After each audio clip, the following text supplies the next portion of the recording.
reaction P.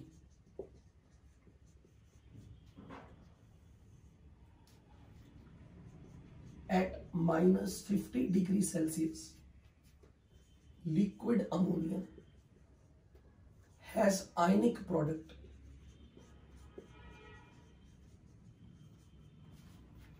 (10⁻⁻30). How many NH2 minus ions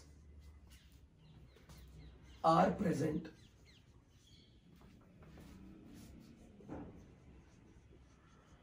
in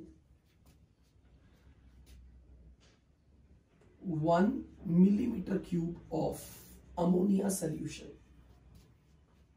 pure ammonia? आप इस question को पढ़ के मुझे ये बता सकते हो कि हमें फाइंड क्या करना है, एक्चुअल में हमें क्या चीज फाइंड करने को बोली गई है?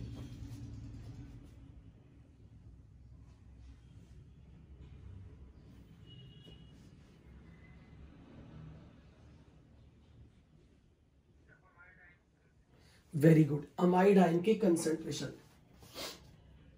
पर अमाइड आयन के कंसंट्रेशन का इस आयनिक प्रोडक्ट से क्या लेना देना है? लिक्विड अमोनिया के लिए आयनिक प्रोडक्ट के लिए what is the chemical equation?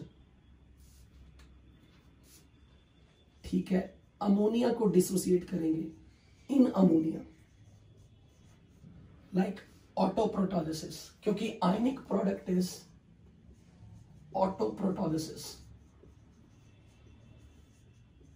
or it's related to the self ionization.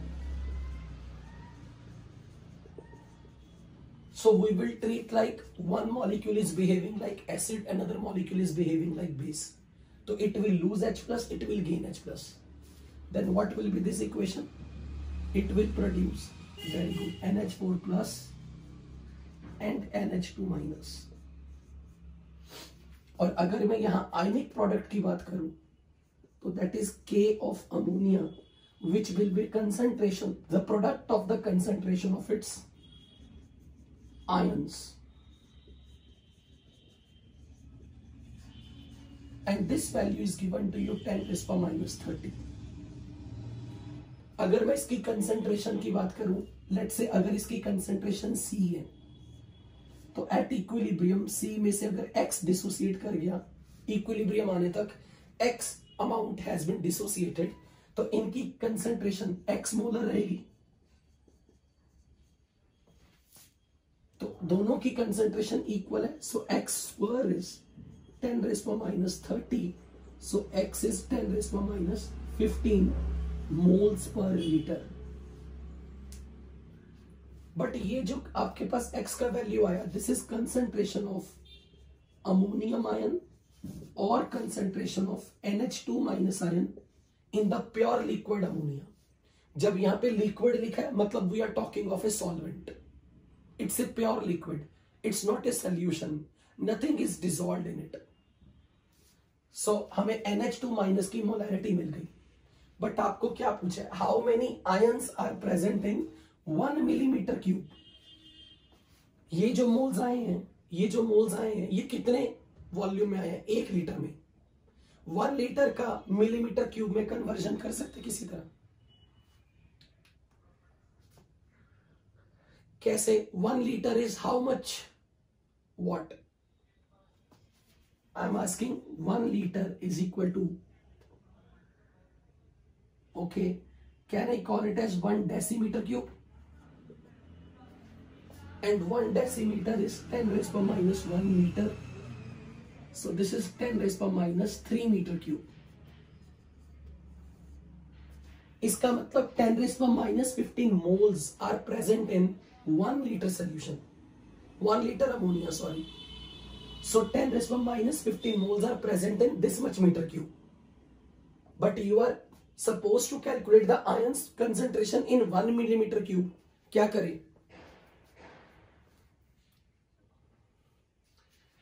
Metre को मिलीमीटर में बदलो, तो इसे बोल सकता हूं 10⁻³ इंटू 1 मीटर का whole cube,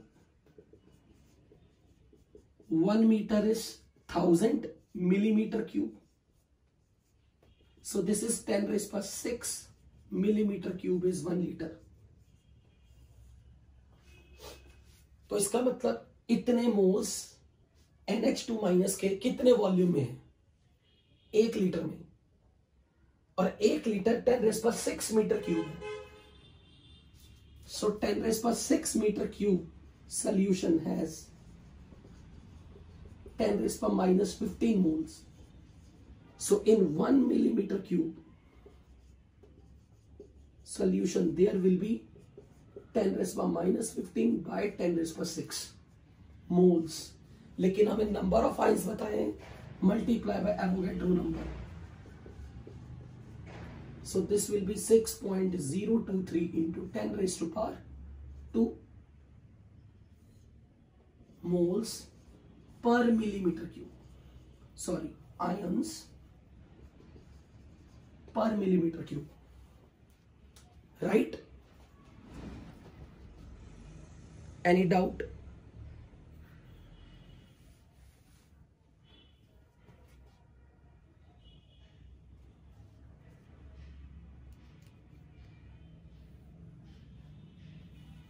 Any doubt? Okay, तो फिर एक और क्वेश्चन आप करके दिखाओगे.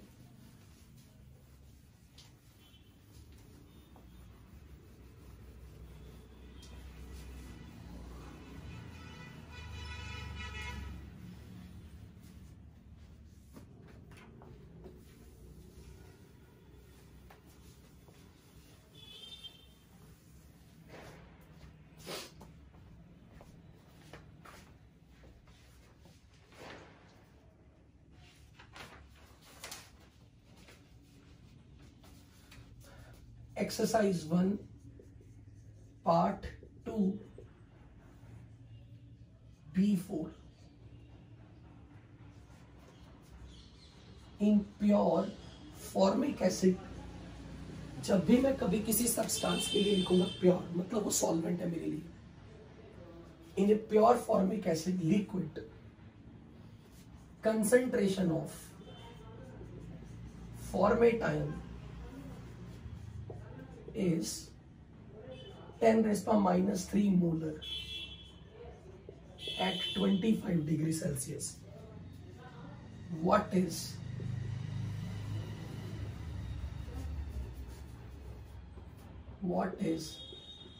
self ionization constant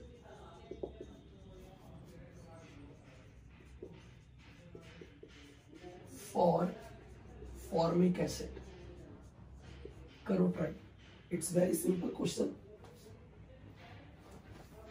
बिल्कुल ठीक, शाबाश, वेरी गुड. कैसे? इक्वेशन क्या लिखोगे? Formic acid plus formic acid, it will lose H plus. हाँ बिल्कुल ठीक. HCOO minus, it will lose H plus, it will gain H plus, plus HCOOH2 plus.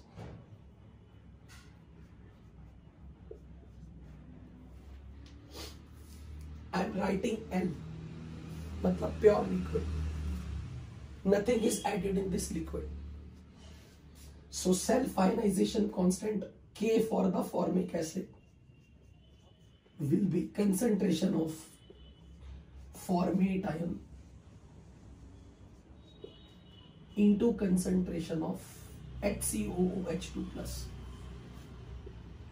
क्योंकि इसकी कंसेंट्रेशन 10 रेज़ पर माइनस 3 और अगर इसकी इनिशियल कंसेंट्रेशन 0 टाइम पे मैं C ले लूं तो एट इक्विलिब्रियम C में से अगर X डिसोसिएट करेगा तो इसकी कंसेंट्रेशन भी X ही रहने वाली. So this will be 10 raise पर minus 3 because X is given to you 10 raise पर minus 3 molar. Right?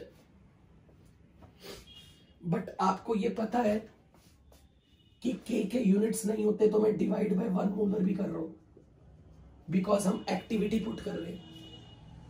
Activity is molar concentration 10⁻³ molar divide by 1 molar. 10⁻³ molar divide by 1 molar to keep the things in the terms of activity. Right बच्चों, हो जाएंगे ऐसे question. Okay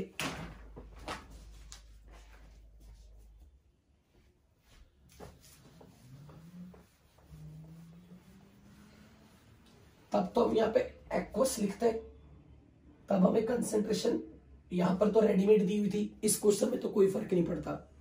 अगर solution में कुछ मिलाया होता तो हमें डाटा मिलता सॉल्यूट की रिस्पेक्ट में मोलैरिटी क्या है.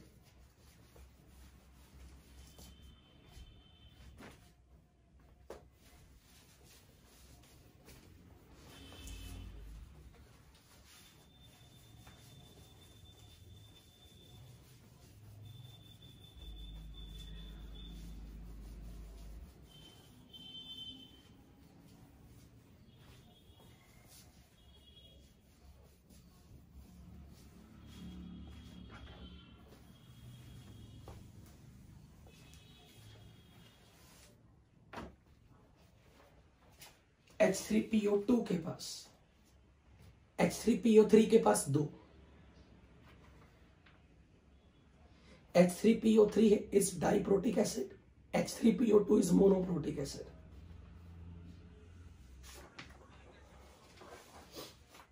क्योंकि बोरिक एसिड इज H3BO3. इसके पास ये 3 हाइड्रोजन दिखने के लिए एसिडिक है.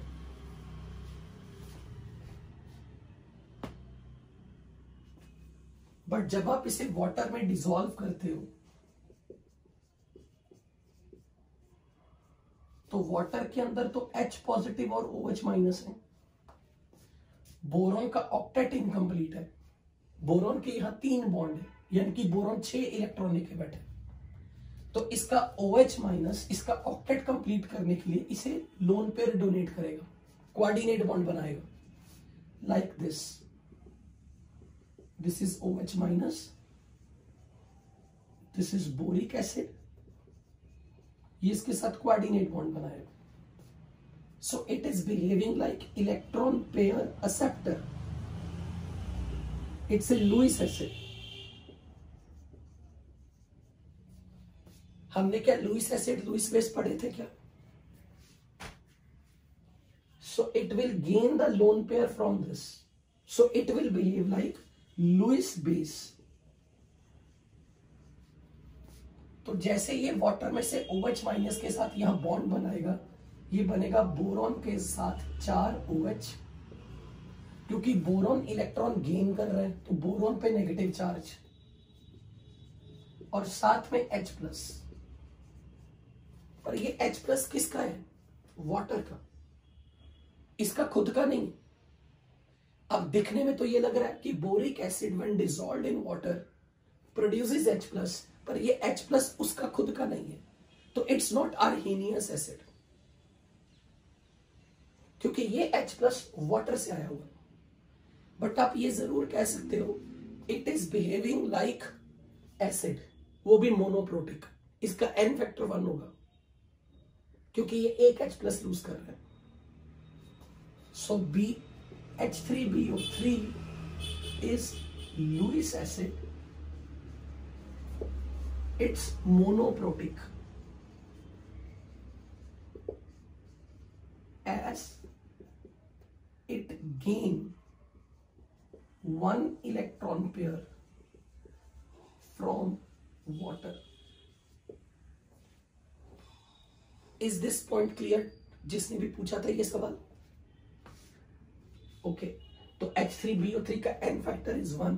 इट्स मोनोप्रोटिक, पर ये H प्लस लूज कर रहा है. It is showing it's aqueous solution, यानी कि when it is dissolved in water it's make the solution acidic. But reminded, this H plus does not belong to this. This H plus is of water, so it is not arrhenius acid. Okay, now we are going to study an important result. for conjugate acid base pairs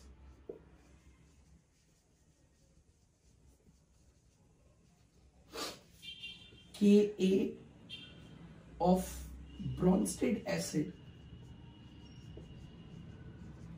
into Kb of its conjugate base is Kw. Ka of conjugate acid into Kb of Bronsted base is Kw. This is very important result for our whole chapter. किसी भी Brønsted acid का Ka और अगर उसके conjugate base के लिए Kb value लूं और इनका प्रोडक्ट देखो, it's a constant number. And same story for conjugate base के लिए Kb इंटू कंजुगेट एसिड का Ka. This product is always a constant number. This result you should definitely remember. That should be in your mind always. हम इसे derive करेंगे, मैं बताऊंगा, लेकिन मैं पहले आपको इसे अप्लाई करना सिखा रहा हूं.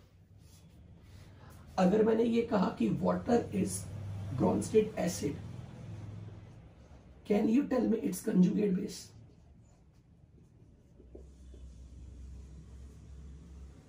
अगर वाटर एक ब्रॉन्स्टेड एसिड है तो इसका कंजुगेट बेस क्या होगा? OH minus. तो अब आप ये कहोगे Ka of water into Kb of OH minus is Kw. अगर मैंने ये कहा ammonia is a Bronsted base, can you tell me its conjugate acid? NH4 plus. So Ka of NH4 plus into Kb of ammonia is constant number which is Kw. Now my question is, अगर मैंने लिखा Ka into Ka of H3O plus, can you tell me Kb of what is Kw? I'm saying H3O plus is acid, जिसके लिए मैंने Ka दिया, इसका conjugate base बनाना है H2O. अगर मैंने आपको बोला Ka of something into Kb of OH minus, अब ये बेस है, ये ब्रॉन्स्टेड बेस है, तो इसका कंजुगेट पार्टनर H2O. क्या आपको ये इक्वेशन लिखने आए? ये इक्वेशन लिखना आया? अगर मैंने ये कहा Ka of something into Kb of HCOO minus is Kw. Who is this? Correct. Ka of HCO3 minus into Kb of what is Kw? Very good. Ka of something into Kb of H2PO4 minus is Kw. Shabash. Very good. Shabash. Ka of something into Kb of phosphate is Kw. HPO4 2 minus. Shabash. Excellent. Very good. अभी मैं इसका derivation कराऊंगा, पर पहले ध्यान से समझना. ये नंबर कांस्टेंट है, जब तक टेम्परेचर नहीं चेंज हो रहा ये कांस्टेंट है. अगर मैंने ये कहा formic acid is strong acid, अगर मैंने ऐसा बोला formic acid is strong acid, इसका मतलब उसका Ka बड़ा है. तो अगर कोई स्ट्रॉन्ग एसिड है जिसका Ka बड़ा है और ये नंबर कांस्टेंट है और इस प्रोडक्ट को कांस्टेंट रखना है, तो अगर ये नंबर बड़ा होगा तो ये नंबर क्या होगा? छोटा. तो मैं कहूंगा अगर एसिड स्ट्रॉन्ग है तो उसका कंजुगेट बेस वीक है, क्योंकि उसका Kb छोटा होगा. समझ में आई ये बात? इफ एसिड इज स्ट्रॉन्ग, मैंने बोला इफ एसिड इज स्ट्रॉन्ग मतलब उसका Ka बड़ा है, तो फिर इसी का कंजुगेट बेस का Kb छोटा है, यानी कि कंजुगेट बेस इज वीक। तो strong acid will have week conjugate base. अगर मैंने कहा बेस इज स्ट्रॉन्ग, मैंने कहा बेस इज स्ट्रॉन्ग यानी कि Kb बड़ा है, पर प्रोडक्ट इन दोनों की कांस्टेंट रखनी है। तो अगर ये नंबर बड़ा है तो फिर इस नंबर को तो मैं कहूंगा ammonia which is a base, which is strong base, but it's conjugate acid is weak. समझ में आई ये चीज? मतलब strong acid will have week conjugate base, strong base will have week conjugate acid, and vice versa. For example, मान लो, पहले हम इसका एक बार डेरिवेशन देख लेते हैं।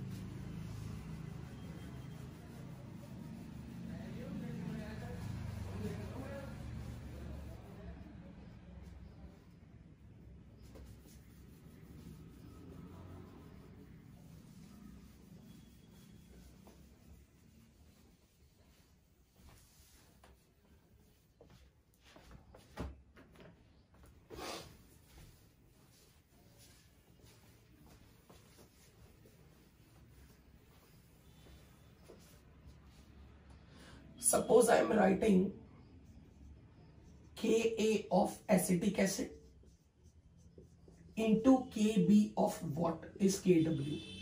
Can you tell me who is this?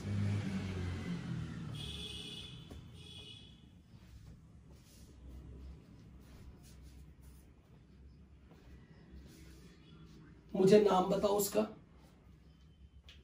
Acetate ion, very good, acetate ion.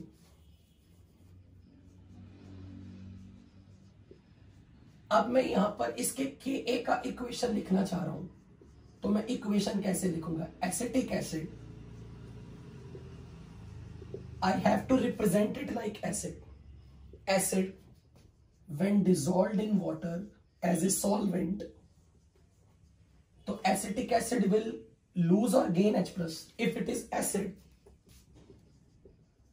मैंने क्यों लिखा इसके लिए वर्ड, मैंने क्यों यूज किया एसिड? क्योंकि मुझे इसका Ka बोला है, तो I am going to represent it like Arrhenius acid, और I am going to represent it like Bronsted acid.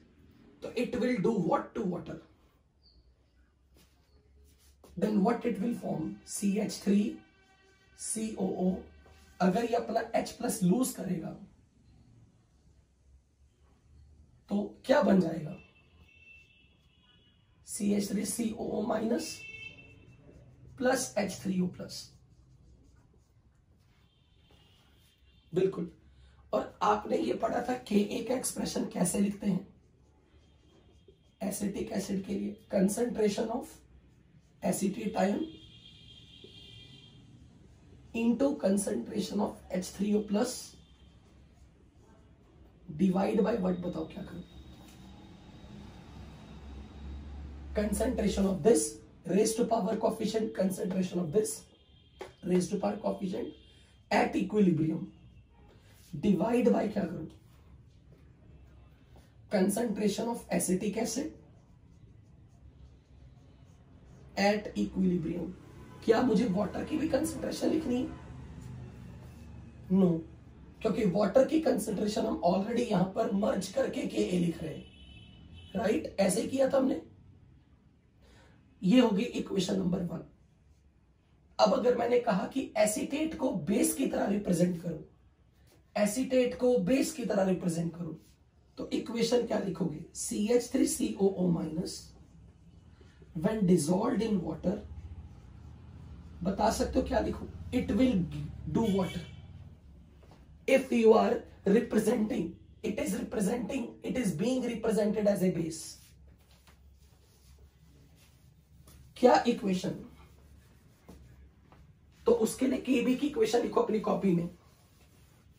Right down the expression for Kb।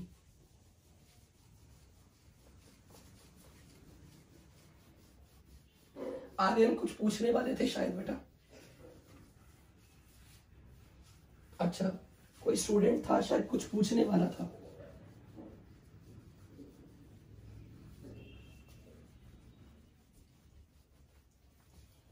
क्या आएगी इक्वेशन बच्चों? Acetate plus water gives acetic acid plus, very good, क्योंकि it will, water में 2 ions हैं, मैं भले ऐसे लिख रहा हूं H plus and OH minus, आपको पता कि ये जस्ट रफ में it is gaining H plus. अब आप ये चीज अपनी कॉपी में ध्यान से नोट करो हमेशा के लिए। Anion when undergo hydrolysis, hydrolysis का मतलब reaction with water, anion on hydrolysis always makes the solution basic. Anion on hydrolysis always produces OH minus, so anionic hydrolysis makes the solution basic, and this is achievement of Bronsted theory. That Bronsted theory can also explain how iron can behave like acid and base. How iron can behave like acid or base. It is the only beauty of the concept of Bronsted-Lowry theory, that it is gaining H plus from water. That's why OH minus is furnished by it in the solution. It produces OH minus in solution, and this makes the solution basic. अब अगर मैं इसके Kb का expression लिखूं, तो Kb of acetate will be concentration of acetic acid into concentration of OH minus upon concentration of acetate ion. Am I right? यहां तक किसी को कोई डाउट? Now multiply 1 and 2. दोबारा बोलो।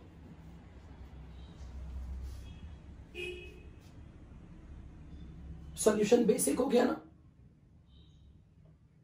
तो एनायन, हाँ,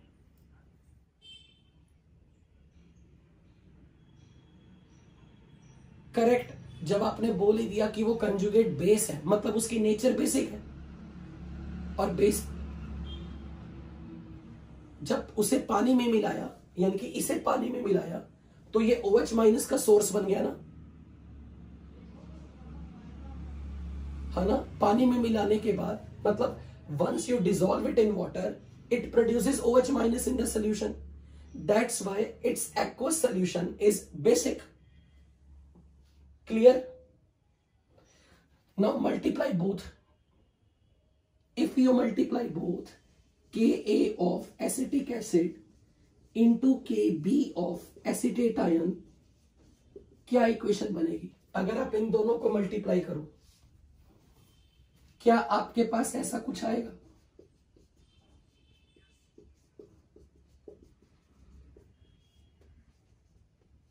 बताओ। क्योंकि जब आप इन दोनों को मल्टीप्लाई करोगे, ये कट जाएगा, ये भी कटेगा, तो ये 2 टर्म्स बचेंगी, and this can be written as Kw of water. बोलो। तो every time, this is every time whenever you write down किसी एसिड का Ka और उसके कंजुगेट पार्टनर का Kb, इनकी प्रोडक्ट हमेशा Kw आएगी, हमेशा। यानी कि अगर मैं आपसे ये पूछूं ना, Ka of H3O plus into Kb of what is Kw, then what you will write here? H2O. और अगर मैंने बोला Kb of OH minus into Ka of dash is Kw, it's a base. तो अब इसका लिख रहे हैं कंजुगेट एसिड H2O। अब मुझे ये बताओ, एट 25 डिग्री सेल्सियस KW की वैल्यू इस 10⁻⁻14 किया था हमने। क्या आपने KA ऑफ वाटर की वैल्यू और KB ऑफ वाटर की वैल्यू पढ़ी थी कभी?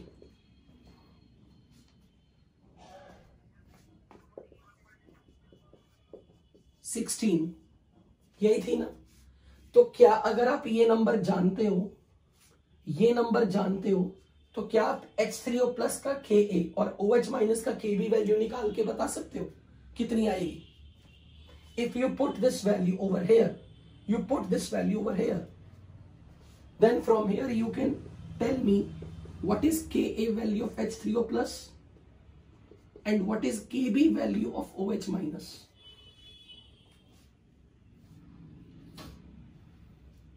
That will be 10⁻⁻14 upon 1.8 into 10⁻⁻16, which is 1000/80, which is 55.5. क्या मैं सही बोल रहा हूं? यही आएगा। तो यहां से एक बहुत अच्छा कंक्लूजन निकल के आ रहा है।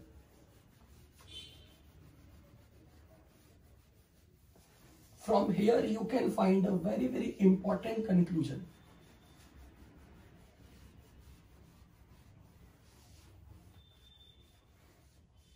अगर मैंने आपसे ये पूछा KA of H3O plus, KB of OH minus, KA of water या KB of water, यहां से आपके पास ये वैल्यूज आई 1.8 into 10⁻⁻16 और ये 55.5 मोलर, सॉरी मोलर नहीं। तो मुझे ये बताओ, if you compare this, then who is strong base, strong acid, H3O plus या water?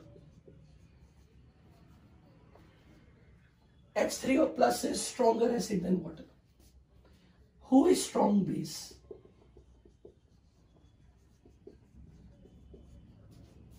OH minus या water? OH minus. तो अगर आपको मैं पूछूं pKa of H3O plus या pKb of OH minus,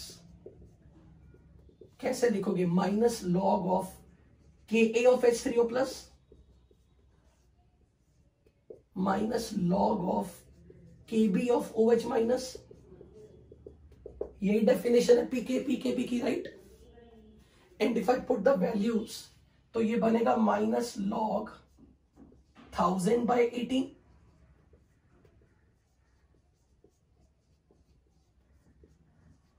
and once you solve it, it comes out to be -1.74.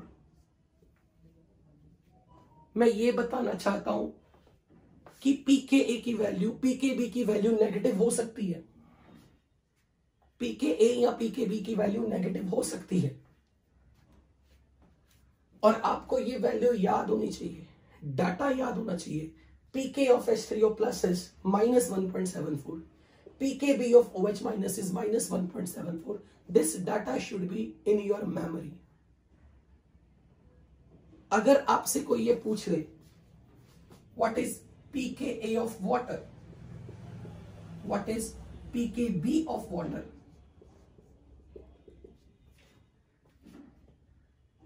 तो आपको ये मालूम है ये वैल्यूज,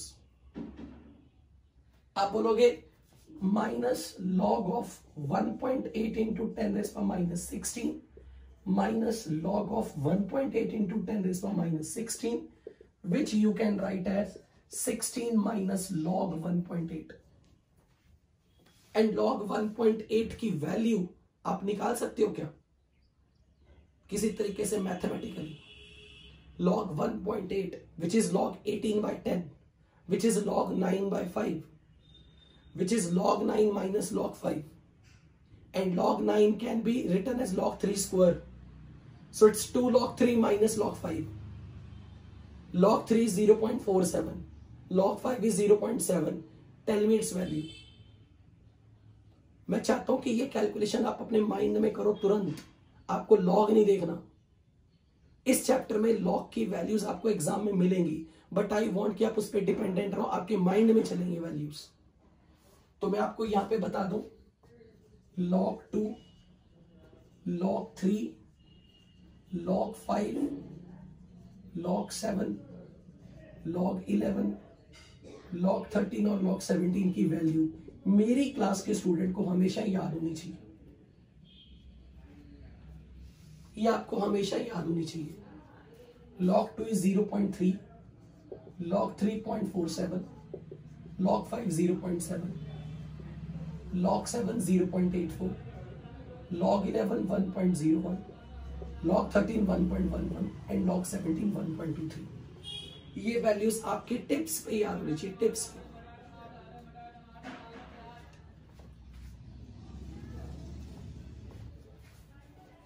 ताकि आपको कैलकुलेशन करने में ज्यादा टाइम ना लगे। तो आप मुझे log 1.8 की वैल्यू बना के दिखाओ, बट बिना पेन चलाए, ओरली। अगर log 1.8 है तो log 18/10, log 18/10 is log 9/5, 2.4। तो log 18/10 is log 9/5, log of 9 minus log 5, log 9 is 3 square, तो 2 log 3, तो ये बन गया 0.94 minus 0.7 which is 0.24।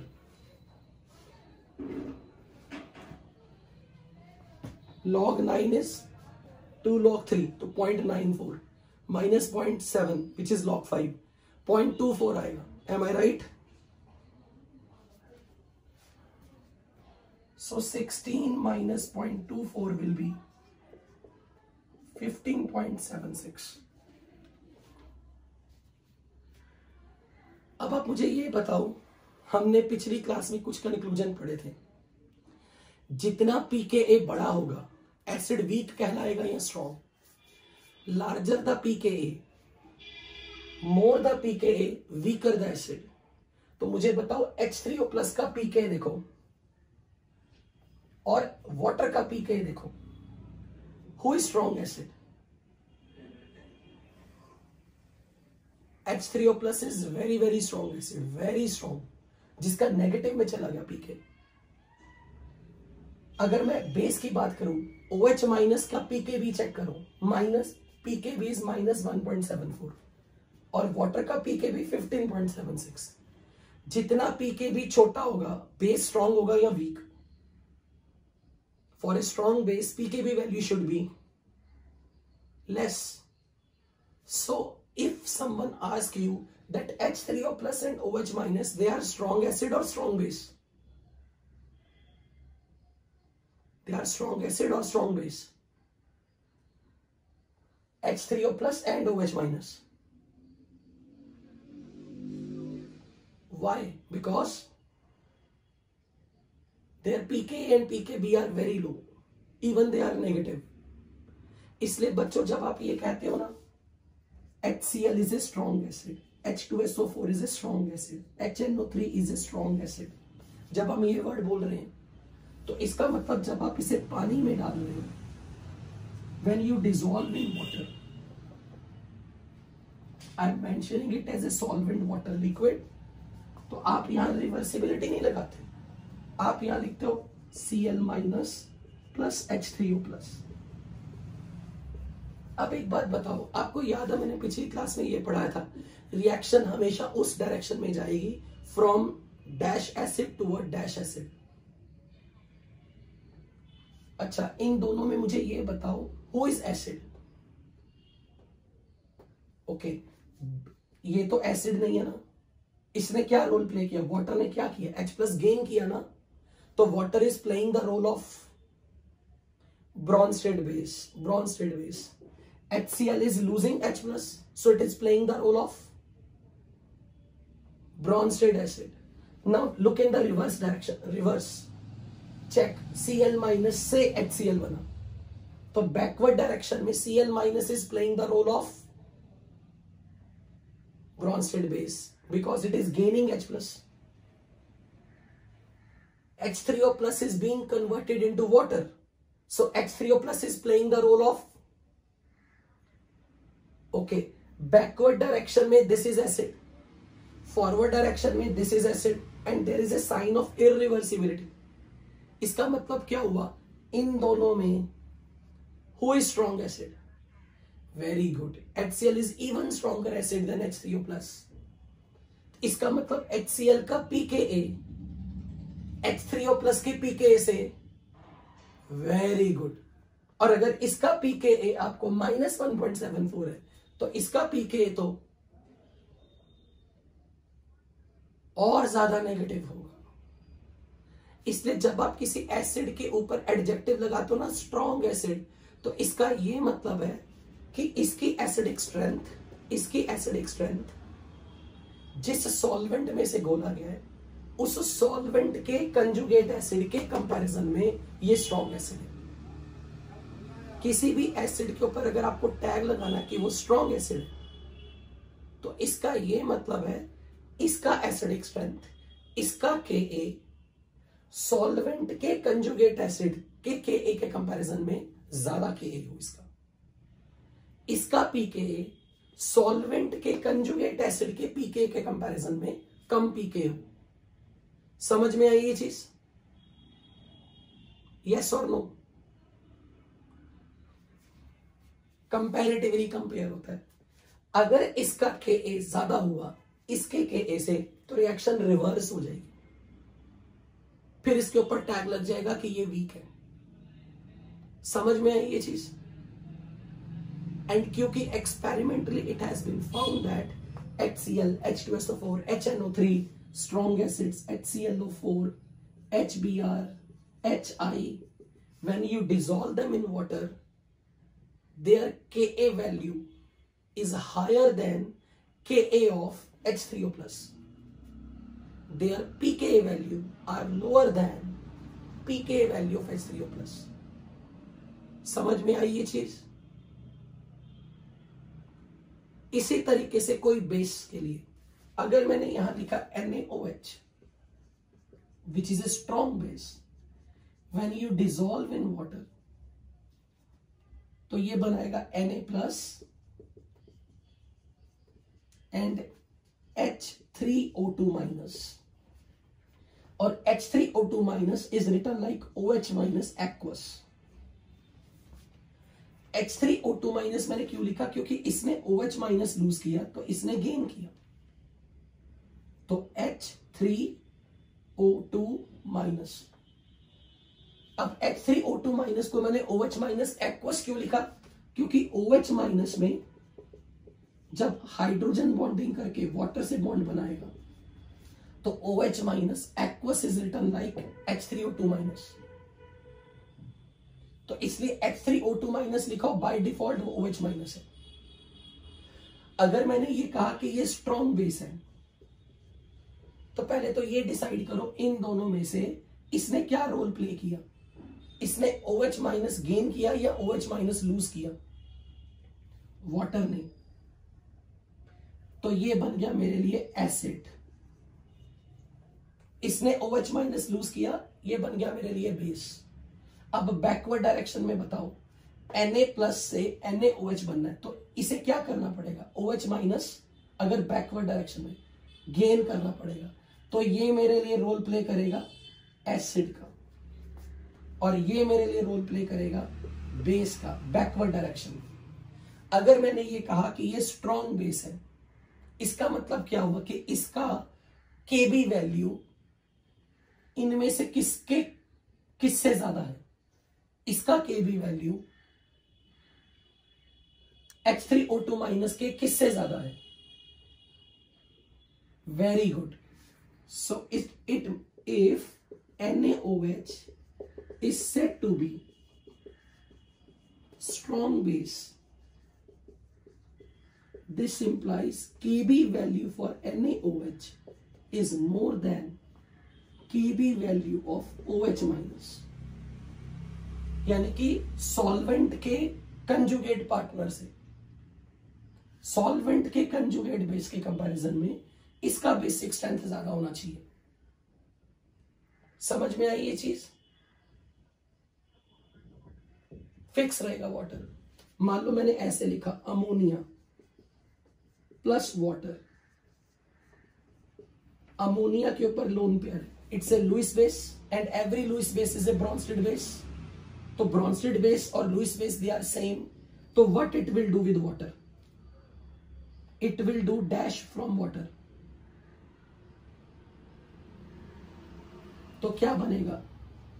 NH4 plus and OH minus. अब मुझे बताओ, अगर मैंने यहां रिवर्सिबिलिटी लगाई है, क्योंकि अमोनिया स्ट्रॉन्ग बेस की लिस्ट में नहीं था। स्ट्रॉन्ग बेस की लिस्ट में कौन कौन था? अल्कली मेटल के हाइड्रोक्साइड एक्सेप्ट लिथियम हाइड्रोक्साइड और ग्रुप 2 का बेरियम हाइड्रोक्साइड। तो अब आप मुझे ये बताइए, अगर मैंने यहां रिवर्सिबिलिटी लगाई तो वो मैंने इसलिए लगाई क्योंकि अमोनिया वीक बेस है। Just a minute, pen leak हो रहा है।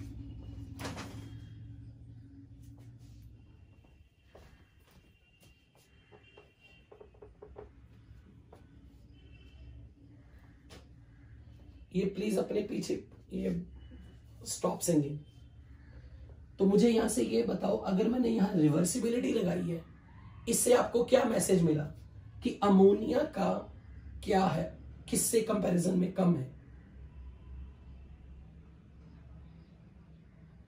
Ammonia is a playing the role of what? Acid या बेस? अमोनिया से NH4 प्लस बना, बेस, तो Kb ऑफ अमोनिया। और यहां बेस का रोल कौन प्ले कर रहा है बैकवर्ड डायरेक्शन में? NH, चेक करो, NH4 प्लस से क्या बन रहा है? अमोनिया। तो बैकवर्ड डायरेक्शन में it is losing H plus या gaining H plus? Backward direction में, तो it is playing the role of acid, so it is base. तो बैकवर्ड डायरेक्शन में बेस ये है। और अगर यहां रिवर्सिबिलिटी आ गई, मतलब बैकवर्ड डायरेक्शन में रिएक्शन पॉसिबल है। इसका मतलब OH माइनस के Kb के कंपैरिजन में OH माइनस का Kb क्या है? छोटा बड़ा? कम है। अगर ये कम ना होता, अगर ये कम ना होता तो फिर रिवर्सिबिलिटी नहीं आएगी। जब आप स्ट्रॉन्ग बेस बोल रहे हो इररिवर्सिबिलिटी, इसका मतलब इसका Kb बड़ा है।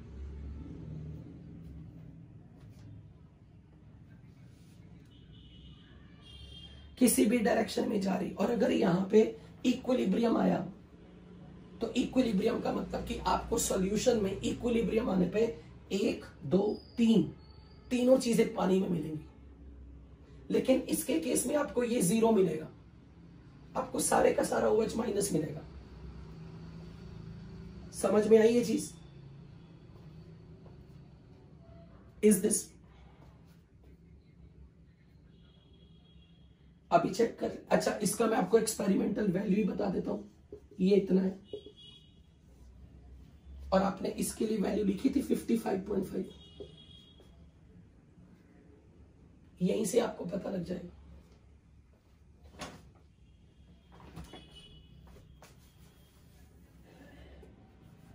अभी तक जितना पढ़ा उसमें किसी ने कुछ डाउट पूछा?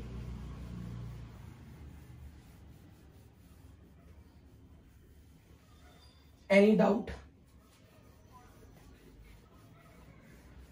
बैकवर्ड में ज्यादा है तभी तो रिवर्सिबिलिटी आई। अगर बैकवर्ड में स्पॉन्टेनिटी ना होती तो हम इसे रिवर्सिबिलिटी का साइन ही ना लगाते।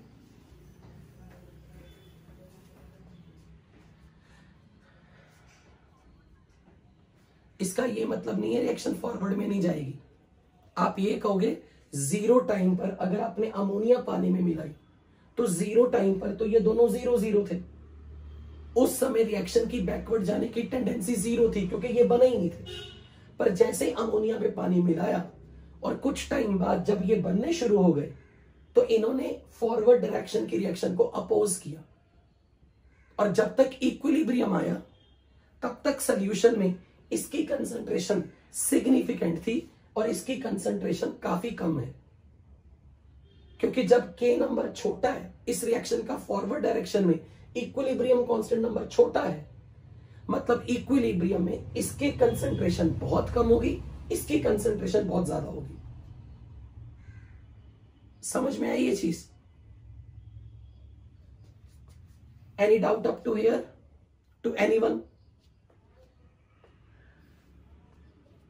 Can we move to next topic? Can we move to the next topic? Okay.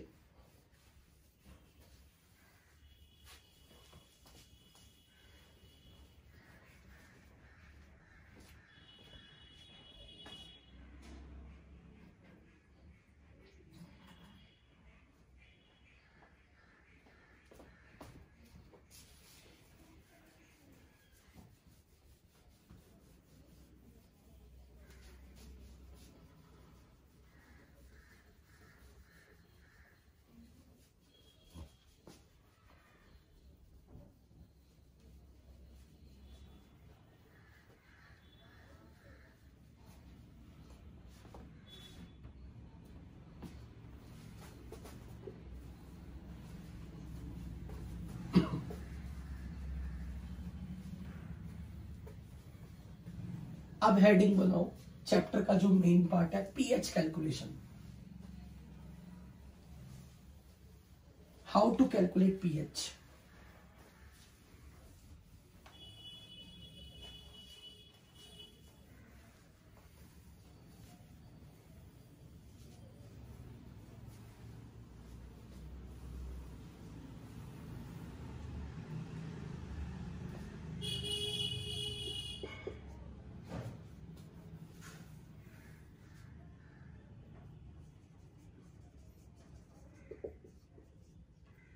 आपको मेरी आवाज आ रही है ना? अब अपनी कॉपी में एक पेज फिक्स कर लो, 2 पेज खाली छोड़ दो। रोज के रोज जब हम आगे बढ़ेंगे उस पेज पे फॉर्मूला की लिस्ट बनाओगे।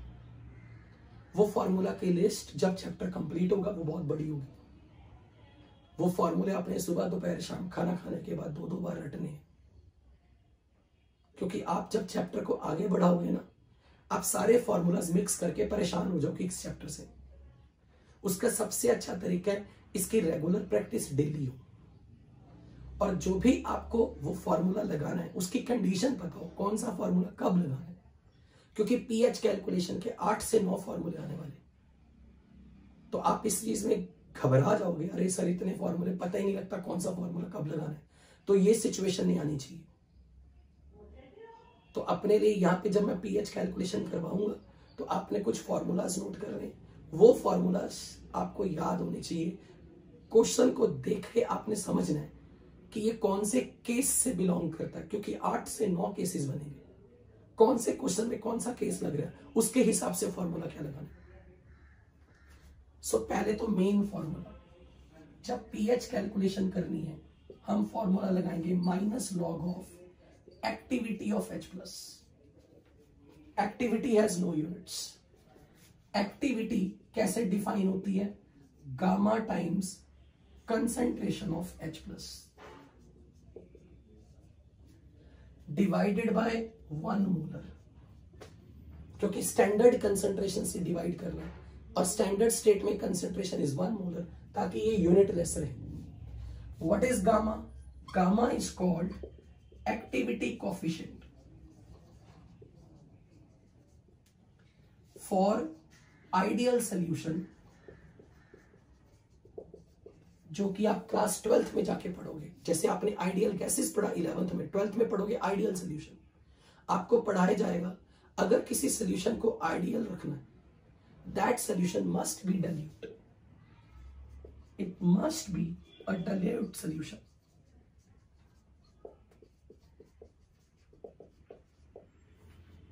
And if it is a dilute solution, then this gamma number, its value approaches to 1 for ideal solution. And that's why we can write activity is same as molarity of H plus divide by 1 molar, which is basically concentration of H plus.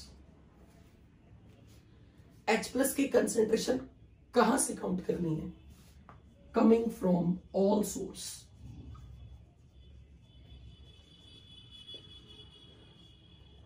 Who can produce H plus?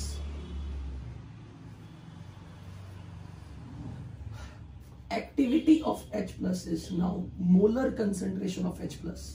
अब इसमें मैं आपके लिए लिख रहा हूं H plus coming from acid plus H plus coming from water, क्योंकि जब आप सॉल्वेंट वाटर ले रहे हो तो वाटर भी H plus का सोर्स है, एसिड भी H plus का सोर्स है. अगर आपको क्वेश्चन में if concentration of H plus coming from acid is less than or equal to 10 raised to minus 6, only then H plus coming from water will be counted.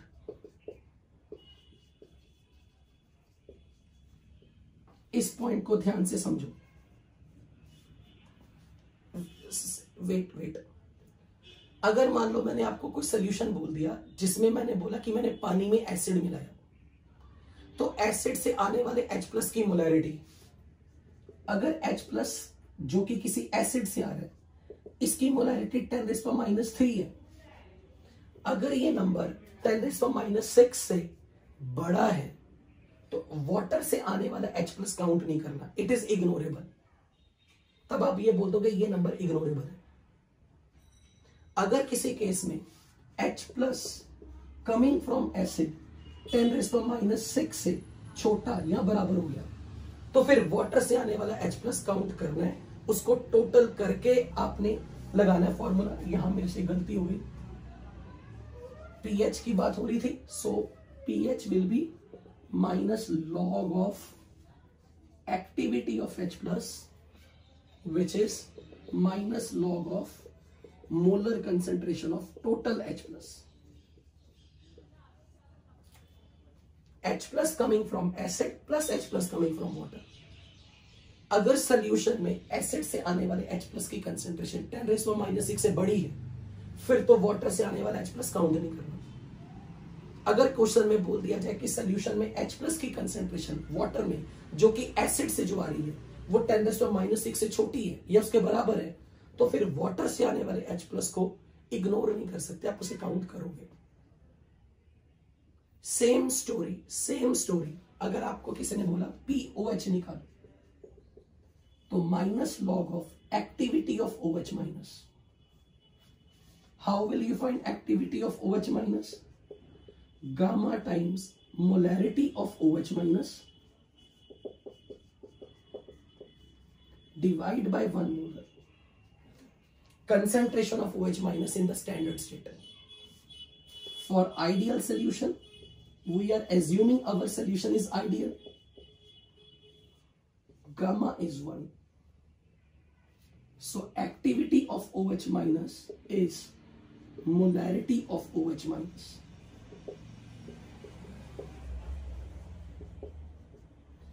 तो POH लगाते वक्त minus log of concentration of OH minus which is coming from base plus concentration of OH minus coming from water.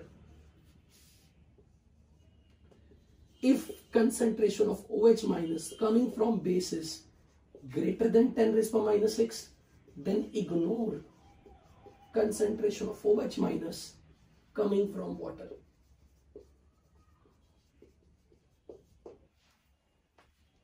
पहले ये copy paste करो पूरा page, ये आपके notes में ऐड हो रहा है. नोट्स में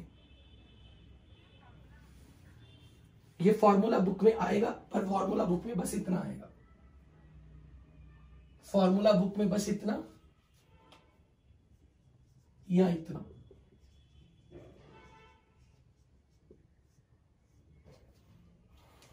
अब कोई गर्ल स्टूडेंट कुछ पूछने वाली थी उस टाइम पे, मैंने बीच में रोक दिया था. अच्छा ओके.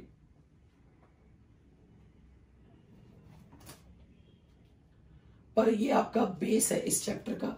जब भी कभी पीएच निकालनी तो H plus coming from acid plus H plus coming from water. Water से आने वाला H प्लस कब इग्नोर होगा? अगर एसिड से आने वाले H प्लस की कंसेंट्रेशन 10⁻⁻⁶ से बड़ी। This is approximation. अगर आपको कहो कि हमने 10⁻⁻⁶ का फिगर ही क्यों चूज किया, जस्ट ये अप्रोक्सीमेशन है। Any doubt up to here? जब तक सोल्यूशन आइडियल है इट इज कंसीडर्ड एज 1, और हम पूरे चैप्टर में ये मान के चलेंगे हमारा सोल्यूशन आइडियल है। अगर हमारा सोल्यूशन हाईली कंसंट्रेटेड, उस समय गामा की वैल्यू 1 नहीं रहेगी। फिर आप ये नहीं कर सकते कि एक्टिविटी को मोलैरिटी से रिप्लेस कर दो, फिर गलत हो जाएगा। फिर आपको प्रॉपर गामा पता होना चाहिए, उसे मोलैरिटी से मल्टीप्लाई करके जो भी नंबर आएगा उसके ऊपर लॉग लगा के पीएच निकाली जाती है। बट ऐसा सवाल हमारे कोर्स में नहीं रहा, जेई की बाउंड्री में नहीं रहेगा। हमारे सिलेबस में बस इतना ही है कि हम मान के चलेंगे कि हमारा सोल्यूशन हमेशा आइडियल है, हमारे लिए गामा की वैल्यू हमेशा 1 रहेगी। Any doubt?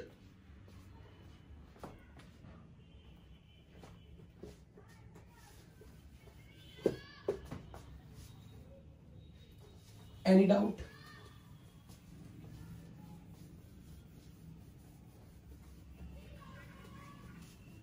अच्छा,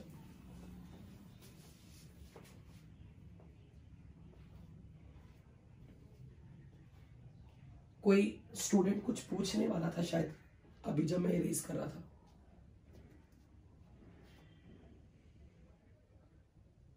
अगर OH माइनस की कंसंट्रेशन जो बेस से आ रही है वो 10⁻⁻⁶ से बड़ी है तो फिर ये नंबर इग्नोर है। अगर बेस से आने वाले OH माइनस की कंसंट्रेशन 10⁻⁻⁶ के बराबर या उससे छोटी हो तो फिर वाटर से आने वाला OH माइनस हम काउंट करेंगे।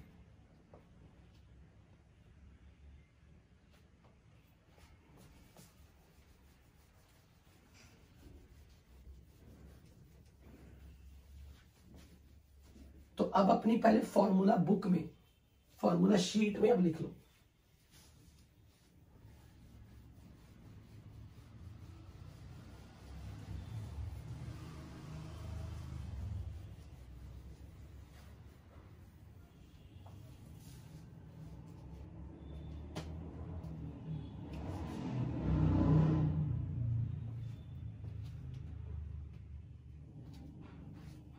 pH calculation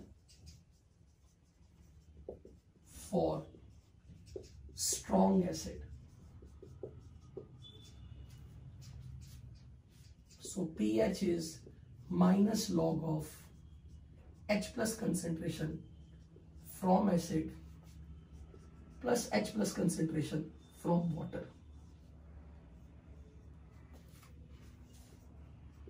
pH calculation for strong base.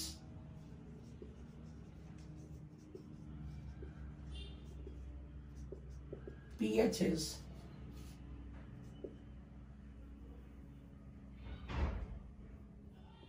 -14 POH, where POH is minus log of OH minus concentration coming from base plus OH minus concentration coming from water.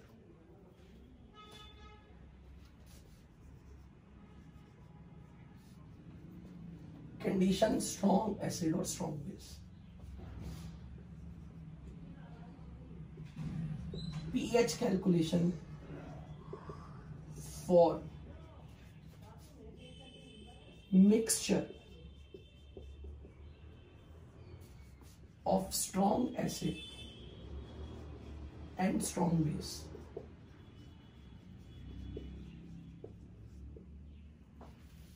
Step 1.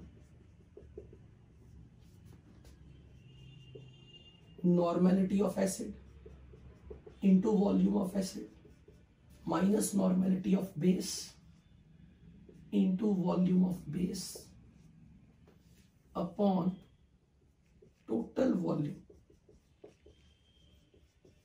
Of mixture का mod will be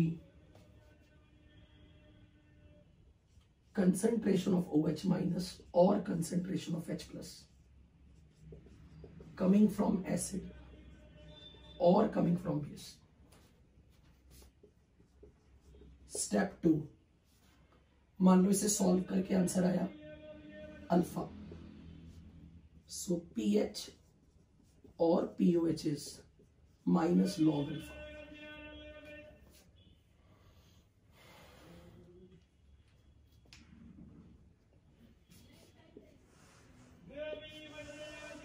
pH plus POH is pKw. At 25 degrees Celsius, it's 40.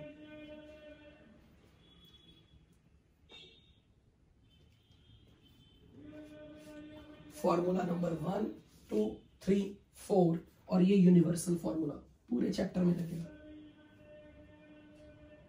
pH plus POH is pKw.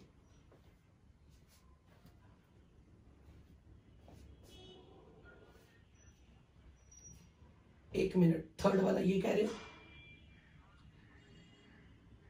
Normality, normality into volume minus normality into volume.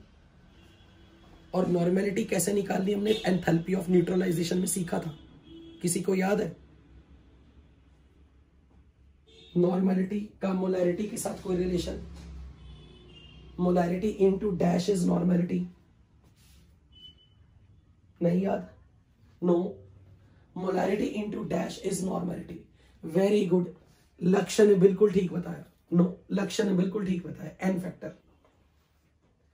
किसी एसिड की मोलैरिटी को उस acid के N factor से multiply कर दो तो उसकी नॉर्मेलिटी मिलेगी.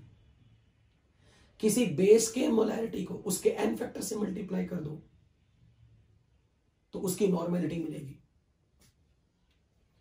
अब मैं यहां एग्जांपल दे रहा हूं. Calculate pH of 0.2 molar HNO3, 0.3 molar barium hydroxide. मान लो क्वेश्चन ऐसा आ गया जो कि एग्जाम में नहीं आने वाला, क्योंकि ये बहुत बच्चों वाले क्वेश्चन है. सबसे पहले मुझे एक चीज ये बताओ, क्या HN क्वेश्चन को पढ़ के पहले आपके दिमाग में हिट करना चाहिए क्या ये स्ट्रॉन्ग एसिड है या स्ट्रॉन्ग बेस है, या वीक एसिड है या वीक बेस है? What is this? Strong acid. Strong acid की लिस्ट याद होनी चाहिए दिमाग में. HCl, HBr, HI, H2SO4, HNO3, HClO4, HClO3. तो ये मेरे लिए स्ट्रॉन्ग एसिड है. तो ये स्ट्रॉन्ग एसिड है. तो सबसे पहला काम, अगर इसकी मोलैरिटी गिवन है तो पहले नॉर्मेलिटी बनाओ. Do you know it's an factor? किसी एसिड का एन फैक्टर निकालना मैं नहीं सिखाऊंगा, हमने कर चुके हैं. 1. तो इसकी मोलैरिटी को इसके एन फैक्टर से मल्टीप्लाई करो तो ये बनेगी नॉर्मेलिटी ऑफ HNO3. और किसी एसिड की जो नॉर्मेलिटी है वही उससे आने वाले H प्लस की नॉर्मेलिटी होगी. Normality of H plus will be normality of acid.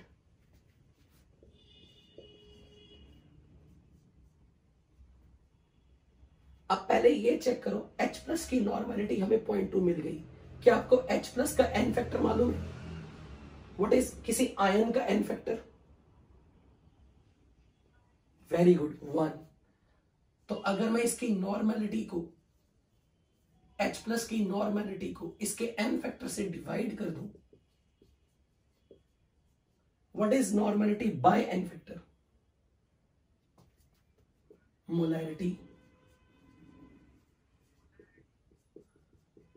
तो H प्लस की जो नॉर्मेलिटी होगी वही उसकी मोलैरिटी होगी हमेशा. किसी एसिड का एन फैक्टर जरूरी नहीं है 1. एसिड का एन फैक्टर 2, 3, 4 कुछ भी हो सकता है. तो आपने अपने दिमाग में ये चीज बिठा लेनी है. सबसे पहला स्टेप आपके दिमाग में क्वेश्चन को सॉल्व करते वक्त आना चाहिए, हमारा एसिड कैसा है, स्ट्रॉन्ग या वीक। अगर वो स्ट्रॉन्ग है तो सबसे पहले उसकी मोलैरिटी को नॉर्मेलिटी बनाओ, क्योंकि हमें इसकी नॉर्मेलिटी में इंटरेस्ट एकदम नहीं है, हमें इंटरेस्ट है H+ की नॉर्मेलिटी में या H+ की मोलैरिटी में। और H+ एक आयन है जिसका n फैक्टर 1 है, तो उसकी मोलैरिटी और नॉर्मेलिटी हमेशा सेम होगी। और किसी एसिड की नॉर्मेलिटी उससे आने वाले H+ आयंस की नॉर्मेलिटी के बराबर रहेगी हमेशा। तो अब पहले ये बताओ, आपको H+ की कंसेंट्रेशन मिल गई। अगर H+ की कंसेंट्रेशन मिल गई तो यहां pause, full stop. First think, if H+ concentration coming from HNO3 is greater than 10⁻⁻⁶, yes or no? जो आपने वैल्यू निकाली वो 10⁻⁻⁶ से बड़ी है। तो अब आप बोलोगे कि अब हम जब pH का एक्सप्रेशन सॉल्व करेंगे तो ये इग्नोर, अब ये इग्नोर। तो अब आप फॉर्मूला लगा सकते हो, pH is minus log of activity of H+ coming from acid plus activity of H+ coming from water. This is ignore. This is minus log of 0.2. अब आगे आप आंसर निकालते रहोगे, लॉग वॉग लगा के कैलकुलेशन खुद करोगे। पहले हमने एसिड की नॉर्मेलिटी पकड़नी। नॉर्मेलिटी कैसे आएगी, मोलैरिटी को n फैक्टर से मल्टीप्लाई कर दो। नॉर्मेलिटी एसिड की मोलैरिटी तो एसिड का n फैक्टर, तो एसिड की नॉर्मेलिटी, एसिड की नॉर्मेलिटी ही H+ की नॉर्मेलिटी। H+ का n फैक्टर 1, तो अगर मैं डिवाइड बाय 1 कर दूं तो उसकी मोलैरिटी H+ की और नॉर्मेलिटी आर सेम। फिर ये सोचना है कॉपी में, ये दिमाग में आपके पॉइंट आना चाहिए, अगर H+ की नॉर्मेलिटी या उसकी कंसेंट्रेशन 10⁻⁻⁶ से ज्यादा है तो वाटर से आने वाला H+ इग्नोर, तो सीधा लग जाएगा pH is minus log 0.2। बोलो भाई, ये चीज समझ लगी? Any doubt? अब अगले सवाल में देखो, सबसे पहला स्टेप दिमाग में अपनी कॉपी में ये लिखो, हिंदी में लिखो चाहे। सबसे पहले मैंने ये सोचना है कि क्या ये स्ट्रॉन्ग एसिड है या स्ट्रॉन्ग बेस है। फिर मैंने ये सोचना है कि मुझे OH- की नॉर्मेलिटी चाहिए। अगर वो बेस है तो OH- की नॉर्मेलिटी तक पहुंचना आपका लक्ष्य है। अगर वो एसिड है तो H+ की नॉर्मेलिटी तक पहुंचना आपका लक्ष्य है, क्योंकि आपको H+ की नॉर्मेलिटी या उसकी मोलैरिटी पुट करनी। POH निकालना है तो आपको OH- की नॉर्मेलिटी या उसकी मोलैरिटी पुट करनी है। What is the n factor for OH- ion? OH- एक आयन है, आयन का n फैक्टर उसका चार्ज 1, तो आप उसकी नॉर्मेलिटी पुट करो या मोलैरिटी पुट करो, बात एक ही है, क्योंकि उसकी मोलैरिटी ही उसकी नॉर्मेलिटी है, क्योंकि उसका n फैक्टर 1 है। तो सबसे पहले मैंने अपनी कॉपी में ये लिखना है, इग्नोर नहीं करना। पहले ये देखूंगा कि क्वेश्चन में स्ट्रॉन्ग एसिड है या स्ट्रॉन्ग बेस है, फिर ये देखूंगा कि मुझे OH- की नॉर्मेलिटी तक कैसे पहुंचना है या H+ की नॉर्मेलिटी तक कैसे पहुंचना है। तो मैंने सबसे पहले देखा मोलैरिटी दी हुई है, मैंने कहा नहीं, मुझे नहीं चाहिए मोलैरिटी BOH की, मुझे तो OH- में जाना है। तो मैं पहले इसकी n फैक्टर से मल्टीप्लाई करूंगा विच इज 2, तो ये इसकी नॉर्मेलिटी आ गई। पर ये नॉर्मेलिटी किसकी आई है, BaOH की। इसका n फैक्टर मैंने 2 क्यों लिया ये आप जानते हैं। तो जो बेस की नॉर्मेलिटी, वही नॉर्मेलिटी उसके आने वाले OH-, उस बेस से बनने वाले OH- की नॉर्मेलिटी यही। फिर मेरा पेन यहां पे रुकना गारंटेडली चाहिए, ये सोचना है मुझे क्या ये 10⁻⁻⁶ से बड़ा है, बहुत बड़ा है। तो अब मैं इस फॉर्मूला में जा रहा हूं, इसे इग्नोर कर दूंगा, इसकी वैल्यू पुट कर दूंगा, आंसर आएगा माइनस लॉग ऑफ 0.6। ये POH आ गया, माइनस लॉग ऑफ 0.6। तो अगर POH की वैल्यू आ गई तो 14 माइनस करके pH आंसर आएगा। तो मैं बोलूंगा pH इज 14 माइनस POH, तो 14 minus log of OH minus का normality which is 14 plus log 0.6। बताओ बच्चों, कोई डाउट?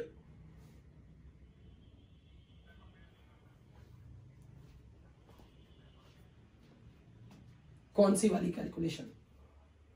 ये वाली? मेरे को याद नहीं आ रहा कौन सी चीज रखी मैंने। वो तो सबके लिए थी। गामा की वैल्यू 1 है सबके लिए, हर केस के लिए। यानी कि activity is the concentration of H plus ion, we are taking it for every case.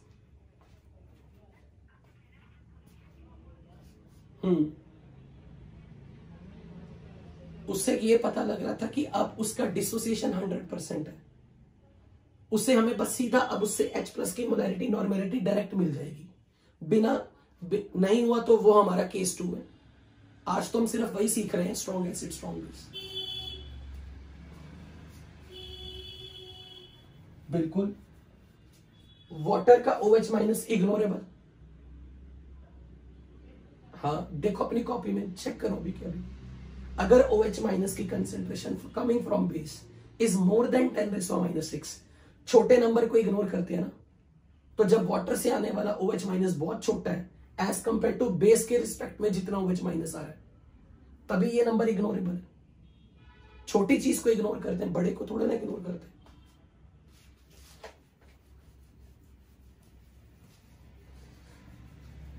बताओ भी बच्चों, कोई डाउट यहां तक?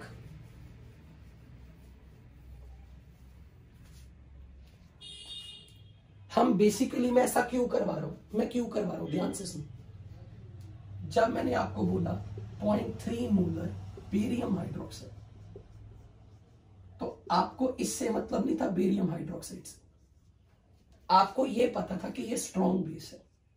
स्ट्रॉन्ग बेस पानी में पूरा डिसोसिएट करेगा, ये बनाएगा barium 2 plus ion plus 2 times 2 moles of OH minus. ये डिसोसिएट करके ऐसे बनेगा। क्योंकि ये स्ट्रॉन्ग बेस है तो यहां रिवर्सिबिलिटी है ही नहीं। तो आप ये बोल रहे हो कि अगर ये 0.3 मोलर है, ये पूरा खत्म हो जाएगा सोल्यूशन में, तो इसकी कंसेंट्रेशन 0.3 मोलर आएगी, इसकी 0.6 मोलर आएगी। इसीलिए मैंने आपको उसके एन फैक्टर से मल्टीप्लाई करवाया, क्योंकि हम OH माइनस की मोलैरिटी निकालना चाहते हैं। क्योंकि OH माइनस का एन फैक्टर 1 है तो इसकी मोलैरिटी और नॉर्मेलिटी सेम होगी, तो OH माइनस के लिए नॉर्मेलिटी भी 0.6 है, मोलैरिटी भी 0.6 है। और हमें जब उसकी POH निकालनी है तो OH माइनस की कंसेंट्रेशन जो बेस से आ रही है, OH माइनस की कंसेंट्रेशन जो बेस से आ रही है, वो नंबर 0.6 है, जो कि 10⁻⁻⁶ से बहुत बड़ा है। तो वाटर से आने वाला OH माइनस इज इग्नोरेबल। इसलिए ऐसे केस में हम हमेशा जब क्वेश्चन सॉल्व करेंगे, हम ये रिवर्सिबिलिटी का यूज नहीं कर रहे। स्ट्रॉन्ग बेस 100% टूटेगा, तो हमें इसकी मोलैरिटी में इंटरेस्ट नहीं है, इससे आने वाले OH माइनस, और अगर यदि कोई एसिड है उससे आने वाले H प्लस की कंसेंट्रेशन में इंटरेस्ट है। क्या आपको ये बात समझ में लगी? Any doubt? हेलो? तो अगर मैंने आपसे ऐसा बोला 0.2 मोलर H2SO4, इसका pH निकालना है, तो सबसे पहले आपने क्या सोचना है? क्या ये स्ट्रॉन्ग एसिड है, हाँ या नहीं? तो फिर इसे क्या कर दूं? सबसे पहले इसके लिए क्या स्टेप उठाऊं? मुझे क्या सल्फ्यूरिक, वेरी गुड, इसकी नॉर्मेलिटी में जाओ। आप क्यों जा रहे हो नॉर्मेलिटी में? क्योंकि आपको किसकी कंसेंट्रेशन में इंटरेस्ट है? आपको क्या H2SO4 की कंसेंट्रेशन में इंटरेस्ट है? नहीं, आपको H प्लस आयंस की कंसेंट्रेशन में इंटरेस्ट है। आपको H प्लस की कंसेंट्रेशन चाहिए, वो भी जो एसिड से आ रही है। तो H2SO4 का एन फैक्टर बताओ कितना है? 2। तो आप बोलोगे this is 0.2 molarity into 2.4 normal H2SO4। तो पॉइंट अगर 4 नॉर्मेलिटी H2SO4 की है तो H प्लस की नॉर्मेलिटी कितनी होगी? What will be the normality of H plus? 0.4. What is H plus की molarity? Molarity for H plus 0.4. It is greater than 10 raised to minus 6. Yes. So अब मैं यहां पर सीधा माइनस लॉग ऑफ 0.4 रख दूंगा, इसे इग्नोर कर दूंगा, pH निकाल दूंगा। पर हमने ऐसा क्यों किया? इसे n फैक्टर से मल्टीप्लाई करके क्यों किया? क्योंकि आप ये जानते हैं कि सल्फ्यूरिक एसिड पानी में पूरा पूरा डिसोसिएट करेगा तो ये 2H प्लस और सल्फेट आयन बनाएगा। अगर इसकी मोलैरिटी 0.2 है तो 0.2 इंटू 2 डिवाइड बाय 1, इसकी मोलैरिटी 0.4 आ गई। मोलैरिटी और नॉर्मेलिटी H प्लस की वही है जो H प्लस की अपनी मोलैरिटी। और क्योंकि एसिड से आने वाले H प्लस की मोलर कंसेंट्रेशन 10⁻⁻⁶ से बड़ी है, प्लीज अपने पीछे माइक बंद करो, तो आप यहां पे वाटर से आने वाला H प्लस इग्नोर कर दोगे। Is this point clear to all of you? तो सेक्शन डी के जो सवाल हैं आपको जो मैंने असाइन किए वो इसी टॉपिक पर बेस्ड है।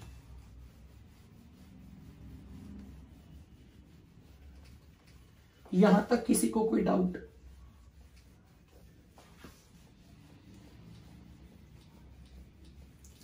Any doubt? अब एक लास्ट क्वेश्चन करके मैं आपको फ्री कर रहा हूं क्लास में। मान लो किसी स्ट्रॉन्ग एसिड स्ट्रॉन्ग बेस का मिक्सचर आ गया, जो सबसे इंपॉर्टेंट है, ध्यान से समझना। कैलकुलेट pH ऑफ मिक्सचर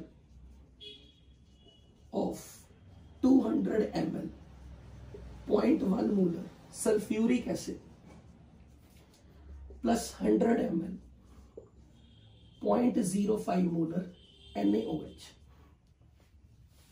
तो इसका सही तरीका क्या है? तरीका ये है, आपको ये पता करना है आपके पास कितने इक्वलेंट्स H प्लस के हैं, कितने इक्वलेंट्स बेस के हैं और कितने इक्वलेंट्स अनन्यूट्रलाइज्ड H प्लस या OH माइनस के। अगर आपको याद हो इक्वलेंट्स कैसे निकाले थे, molarity into volume is moles multiply by n factor. तो अगर मैं मोलैरिटी इंटू मोल्स कर दूं तो मैं इसे मिली मोल्स बना रहा हूं, लीटर में बिना कन्वर्ट किए, मिली मोल्स। तो मैं ये बोल दूंगा 0.1 into molarity into volume in millilitre into n factor of sulphuric acid is 2। कितने मिली इक्वलेंट आ गए?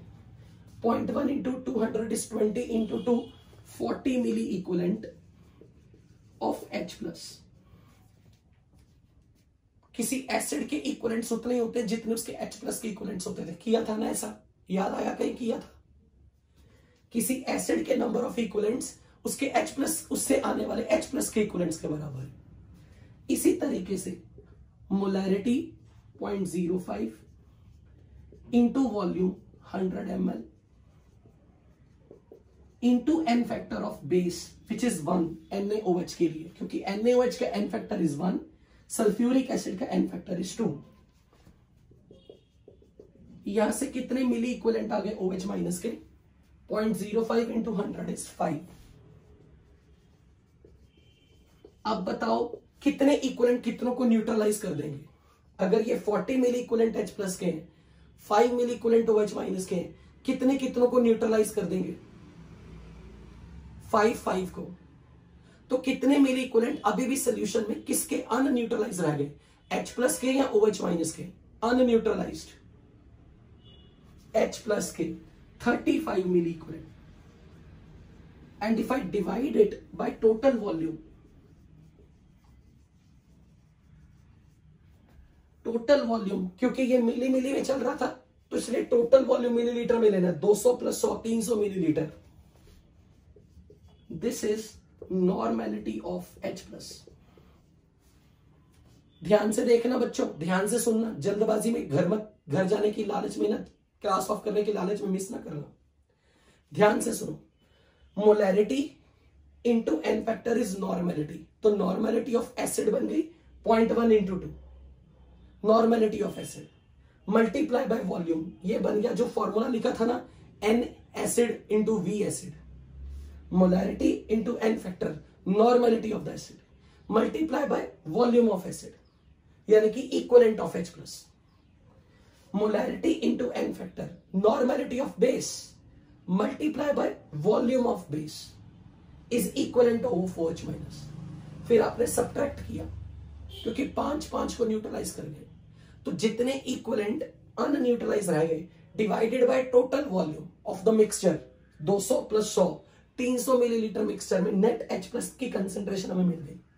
अब ये कंसेंट्रेशन आपके पास मोर देन 10⁻⁻⁶ आ रही है, तो अब आप सीधा फॉर्मूला लगा दोगे, pH is minus log of normality with respect to H plus which is minus log of 35/300 is the answer. तो आपने करना क्या है, H प्लस के इक्वलेंट्स निकालो, OH माइनस के इक्वलेंट्स निकालो, देखो किसके इक्वलेंट ज्यादा है किसके कम है। जितने इक्वलेंट जिसके अनन्यूट्रलाइज रह गए डिवाइडेड बाय टोटल वॉल्यूम, ये बन जाएगा नॉर्मेलिटी ऑफ H प्लस। तो जो नॉर्मेलिटी ऑफ H प्लस आई वो अगर 10⁻⁻⁶ से ज्यादा है तो डायरेक्ट pH का फॉर्मूला लगा दो। Is this clear?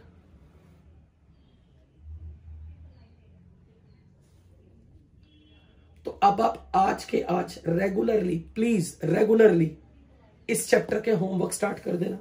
जितना डिले करोगे आपकी हाथ से ये चैप्टर निकलता जाएगा। तो आपको जो मैंने क्लास की बिगिनिंग में होमवर्क असाइन किया एंड आई होप कि आप उसे आज टाइमली कर लोगे। Going to end of the meeting, time हो चुका है। Thank you very much. Okay बच्चों,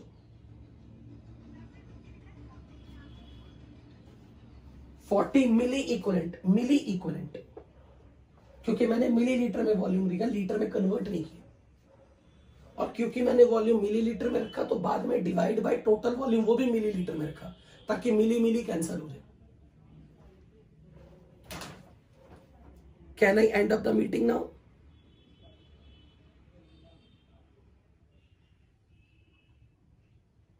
okay, going to end of the meeting.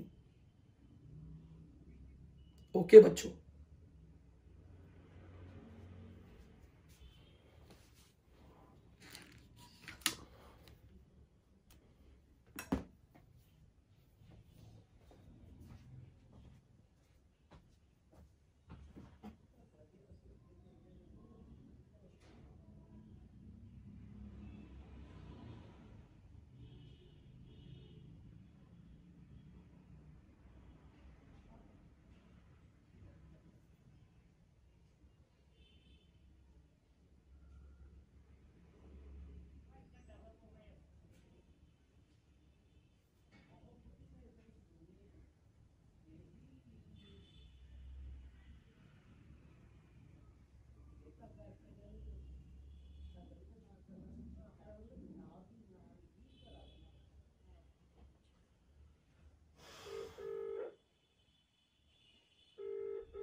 Hello. हाँ जी मैम, आवाज आ रही है आपको? हाँ मुझे आवाज आ रही है सर। आपकी तबीयत कैसी है? पहले से बेटर है। आपको मेरा मैसेज आपकी अटकी हुई है बिल्कुल। आपको मेरा मैसेज मिल गया? सर बिल्कुल मिल गया, लेकिन मुझे वक्त नहीं मिला कि मैं उसको अच्छे से कर पाऊँ। तो ऐसा है, मॉर्निंग में मैं क्लास नहीं ले पाया था।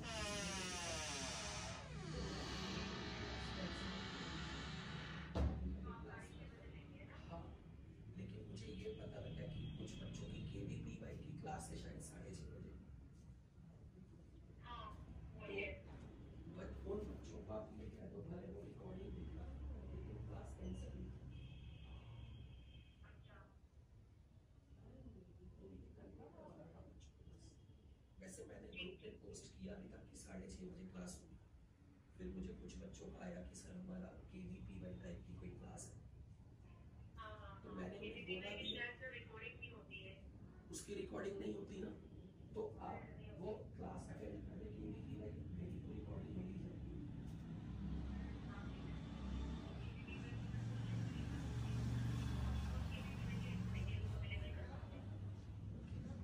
तो बच्चों को बोला कि जिनको प्रायोरिटी बेसिस पे अटेंड कर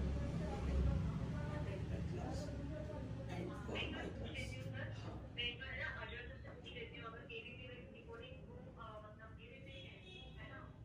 हाँ, फिर तो बच्चों के पास ऑप्शन है कि वो दोनों में से किसी का भी पढ़ें।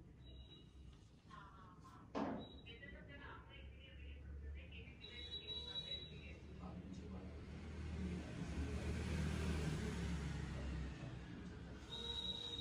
क्लास में से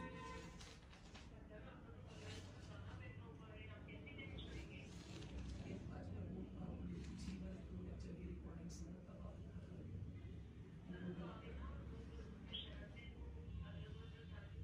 एक्चुअली मैं इसे ऑलमोस्ट 1 साल से ऐसा बोल रही हूँ कि मैंने इस सेशन में बहुत ज़्यादा बोल दिया, मुझे 2 महीने का डॉक्टर ने बोल भी दिया था।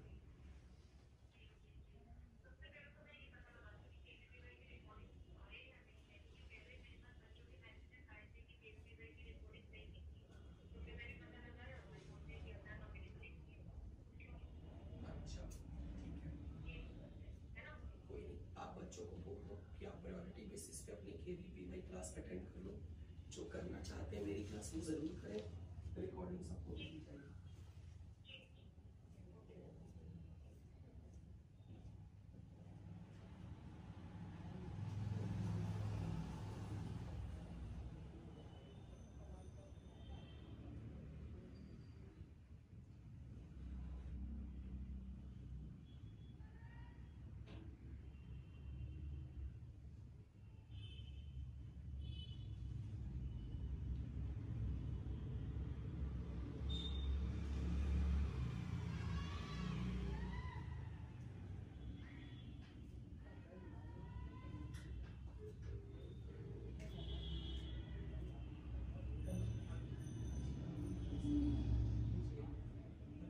बच्चों से भी पता चला जो JEE के बच्चे हैं ना, उनकी आज ऑर्गेनिक केमिस्ट्री की क्लास कैंसिल हो गई है।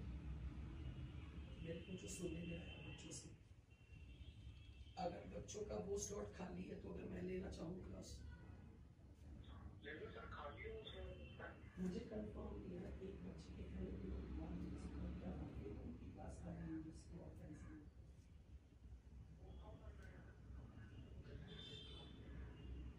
हाँ एक बार ये पता करवा और ये भी बता दो इस टाइम उसके अकॉर्डिंग आपको कंफर्म होगी है।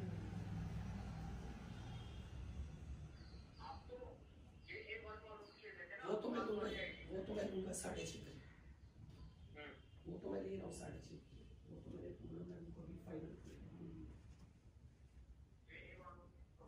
मैं ये सोच रहा था अगर JA वालों का स्लॉट आज कैंसिल हुआ, अच्छा अभी 3 बजे ही है? नहीं नहीं, मतलब क्या ऑर्गेनिक की क्लास 3 बजे ही थी? अरे फिर मैंने, क्योंकि जस्ट अभी अभी मैंने क्लास छुड़ी है, कंटिन्यूएशन में नहीं लेना चाहता, फिर